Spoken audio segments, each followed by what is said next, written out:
Now, here is another question on quadratic equation to solve, but this one is going to give us a non-relay number, or call it a non-relay solution. Now, this type of quadratic equation will lead to what? A complex number solution. All right, anticipate. Let me show you how it leads to what? A complex number system. Now, since we have here x squared plus 4 equal to what? 0. The first step you have to take care is to what? Is to cross this plus 4 to this other what? Side. And by so doing, when it crosses the equality sign, this plus 4 will change to what? Minus 4.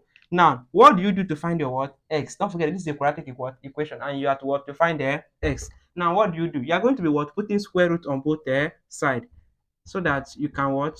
Remove a square on the what? X. Now, by so doing, don't forget that anytime you put a square what? Root, you always leave what? A plus and the minus on the what? On the other what? Part. Now, after doing that, this square root will cancel this one, and here we are left with what? X equal to plus or minus root minus 4.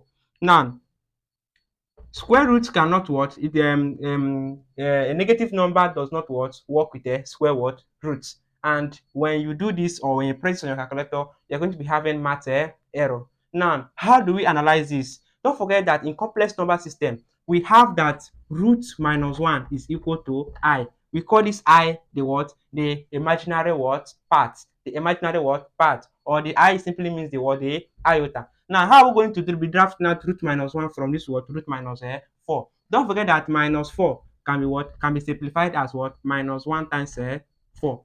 Are you getting me? Now, by third way, you have that what? Root minus 1 multiplies by what? Root what? 4. Now, you have seen that what? You have been able to shift this what? Negative what? Sign from 4 to what? Negative sign of what? 1. Now, substitute root minus 1 from what? From I. And then you have that what? Here we have root minus 1 as what? I.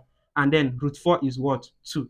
2 times I, or I times 2 will give us what? 2I. And therefore, our x here is equal to plus or minus 2I. Now, this is not what? This is not a real number solution, but we'll call it what? A quadratic equation that leads to what? A complex number system. It has no real number. Now, here we have that what? Our x, therefore, is equal to 2I, and then our x is equal to minus 2I.